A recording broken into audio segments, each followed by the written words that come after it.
Economy revive होती है। अब जब ये फेस्टिवल आया और इस फेस्टिवल के ताल्लुक से चर्चाएं होने लगी, तो जिस तरह सीपी साहब ने बताया कि 17 जुलाई को एक नोटिफिकेशन जारी किया गृह विभाग की तरफ से, और उसके अंदर बहुत सारे बातें बताई गई कि आपने ईद किस तरह से मनाना चाहिए करके। अब मुझे पता नहीं है कि अब ये गृह विभाग के अंदर किस अधिकारी ने ये बताया है कि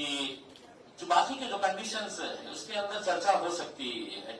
लेकिन ईद के ताल्लुक से अगर किसी उलमाए किराम के साथ, किसी मौलाना के साथ अगर बैठ के अगर चर्चा करते और आप समझते हैं कि इस ईद का कहीं न कहीं आप एक ईमानदारी के साथ एक प्रेजेंटेशन कर पाते कि जहां पर आप हमको ताकीद करिएगा कि हमने क्या करना चाहिए, क्या नहीं करना चाहिए।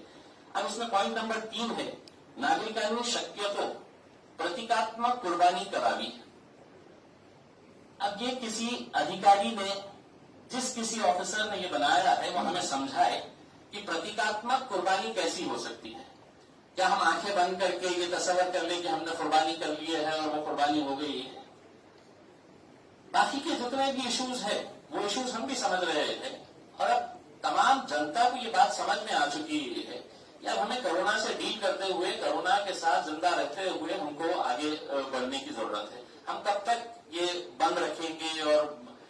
इबादत गाहें बंद रखेंगे, और सिर्फ इबादत गाहों को क्यों बंद रखा जा रहा है? अगर हर चीज खोली गई है, पूरे दुकानें खोले जा रहे हैं, कारोबार शुरू किया गया है, हर चीज खोली गई है, तो हम तो चाहेंगे कि मंदिरें भी खोल दे, मस्जिदें भी खोल दे, गिरजाघर भी खोल दे, गुरुद्वारे भी खोल दे। 5 मिनट के लिए किसी भी इंसान जब अपने धार्मिक स्थल को जाता है तो मेरे हिसाब से 5 से 7 मिनट, अगर मस्जिदों की अगर हम बात करें, अगर हमसे फर्ज नमाजों की अगर हम बात करते हैं तो 7 मिनट 8 मिनट से ज्यादा का वक्त लगता नहीं है। अब अगर ऐसे मौके के ऊपर अगर ईद आ रही है तो आप हमको ये बताइएगा कि आप कुछ कंडीशंस इंपोज करिएगा, और वो कंडीशंस के साथ आप कम से कम नमाजें पढ़ने की इजाजत दीजिए। और ऐसा है कि हमने रमजान ईद के अंदर पूरी आपकी तारीफ की, पूरा आपके साथ फॉलो करते हुए हमने रमजान ईद को निकाला है। अब सभी फेस्टिवल्स को देखते हुए हम ये चाहेंगे कि सरकार, जैसा मौलाना मदनी साहब ने बताया है, मौलाना इलियास फलाही साहब ने जो बातें बताई है, हम पूरी तरह से उसकी तारीफ करते हैं कि ऑनलाइन के ताल्लुक से ये है कि जो लोग खरीदना चाहे वो खरीद ले ऑनलाइन। लेकिन अगर आज ही से अगर हम ये तय कर लें कि हम औरंगाबाद के अंदर 6-8 ऐसे बड़े मैदान जो है जहां पर हम जानवरों का बाजार भरा सकते हैं, वो हम खुद रखेंगे और हमारे पूरे वॉलंटियर्स ये ख्याल रखेंगे, औरंगाबाद शहर के नौजवान इसकी ख्याल रखेंगे कि पूरा सोशल डिस्टेंसिंग मेंटेन रखते हुए, ताकि अगर ये फैसला अगर लेट अगर होगा तो कहीं ना कहीं लोगों के अंदर बेचैनी रहेगी। आज अगर इसको हम इम्प्लीमेंट करते रहे कि कल से अगर हम इस तरह के काम को आगे बढ़ाने वाले हैं, तो हो सकता है कि इसका इम्प्लीमेंटेशन बहुत अच्छे तरीके से, न तो पुलिस वालों को दिक्कत आएगी और न पब्लिक को दिक्कत आएगी। दूसरी बात, जिया भाई आपने भी जो 1 तारीख के दिन इंशाअल्लाह ईद उल अजहा मनाई जाएगी।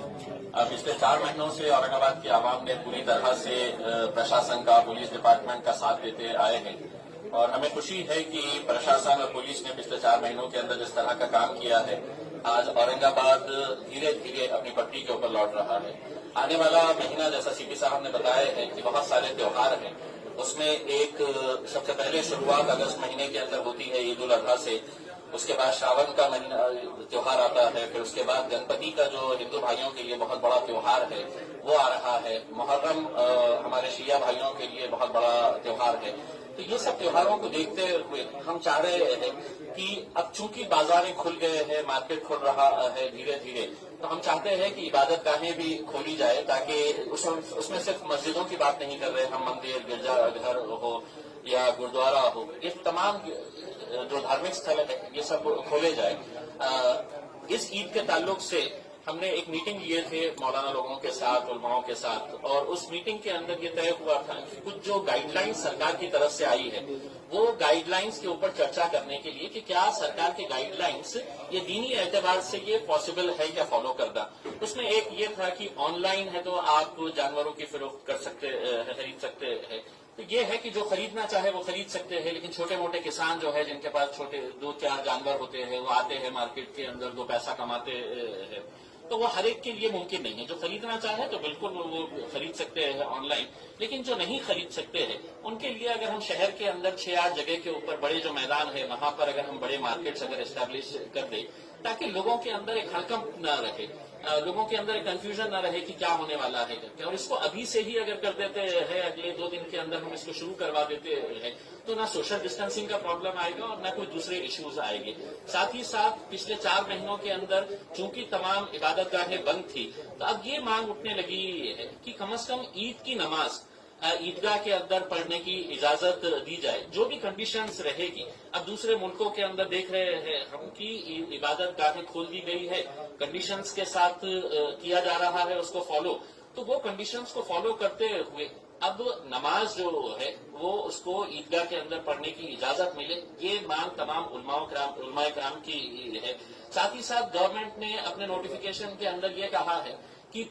پرتیکاتمک طریقے سے آپ قربانی کریں. پرتیکاتمک مطلب یہ ہے کہ آپ سوچ لیجیے گا کہ آپ نے قربانی کر لیے ہے کر کے, تو ایسا تو ممکن نہیں ہو سکتا ہے. اب یہ کسی نہ کسی نے تو سرکار سے یہ سوال اٹھانا چاہیے تھا لیکن نہیں اٹھائے, تو آج ہم اس کے ذریعے یہ اٹھانا چاہتے ہیں کہ آپ ہمیں ایکسپلین کریے کہ پرتیکاتمک کیسا ہوتا ہے کر کے.